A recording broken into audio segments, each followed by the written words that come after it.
विक्षेप आने की अवस्था से घबराना नहीं चाहिए। जैसे कोई मंत्र दीक्षा और या साधना के पहले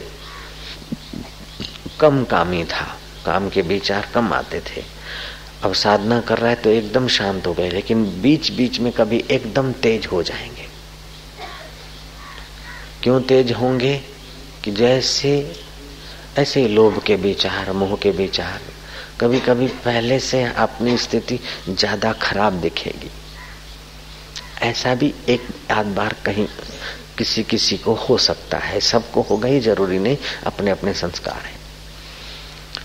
ऐसा क्यों होता है कि जब तुम मंत्र दीक्षा लेकर साधना में नियमित बैठते और तुमको रस आ रहा है, तो तुम्हारे जो 7 केंद्र हैं, उन 7 केंद्रों में से किसी भी केंद्र पर तुम्हारा विशेष ध्यान स्वाभाविक होने लगता है, तो उस केंद्र का विकास होगा। जैसे मशीन ठीक ठाक ऑयलिंग हो तो वो उसका विभाग, फैक्ट्री के उस मशीन के विभाग में प्रोडक्शन थोड़ा ज्यादा होता है, ऐसे ही तुम्हारे स्वास्थ्य के अथवा तुम्हारे अंदर के केंद्र जो हैं उनका स्वास्थ्य बढ़ने से वह शक्ति ज्यादा बनाए। उससे भी हो सकता है कि जो पहले वीर्य बनता था उसकी अपेक्षा थोड़ा ज्यादा बनेगा। तो उस समय क्या करें कि पत्नी के साथ सत्यानाश करें? नहीं, संकोचन विद्या, संकोचन करते करते सर्वांगासन करके उस ऊर्जा को, उस जीवन शक्ति को ऊपर लाएं।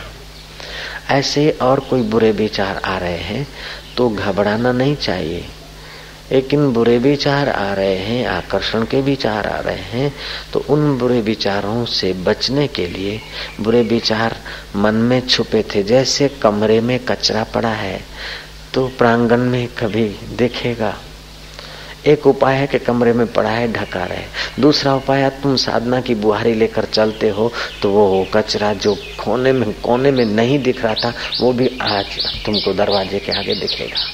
तो कभी कभी ऐसे हल्के विचार, हल्के संस्कार आपको दिखेंगे तो घबरा नहीं जाना और अपने को हल्का भी मत मानना अथवा अच्छा भी न मानना। अपने को इन विचारों से पृथक जानना और इन विचारों को पसार कर देना। इन विचारों को क्रिया में नहीं लाना, विकारों में नहीं लाना, लेकिन ये विचार गंदगी है, निकल रही है, ये गंदे विचार, मुझे गंदे विचार आते हैं, गंदे विचार ना आए ऐसा चिंतन करोगे तो भी गंदे विचारों को गहरा उतारोगे, और गंदे विचारों के साथ सहयोग दोगे तो भी गहरा उतारोगे। उनके साथ अपना संबंध ही नहीं है। मन को तुरंत उच्च विचारों में लगा दो। गंदे विचार या गंदे कर्म जो किए हुए किसी जन्म में, वो जो कचरा निकल रहा है उसके साथ उपेक्षा का व्यवहार करो। ना किसी से दोस्ती, ना किसी से बैर।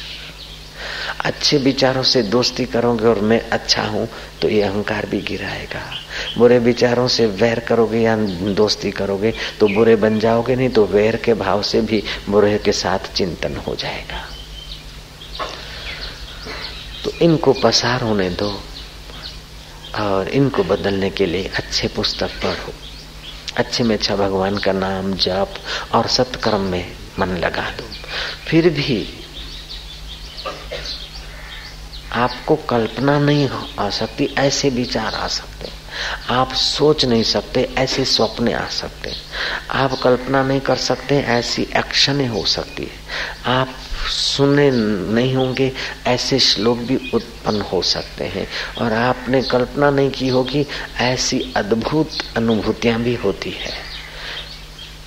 मानो तुम ध्यान में देख रहे हो कि मैं धरती में धसा जा रहा हूँ, धसा जा रहा हूँ, धसा जा रहा हूँ। घबरा के उठो मत, कहाँ तक होता है होने दो। आकाश में उड़ा जा रहा हूँ, उड़ा जा रहा हूँ और शेर बन गया हूँ। शेर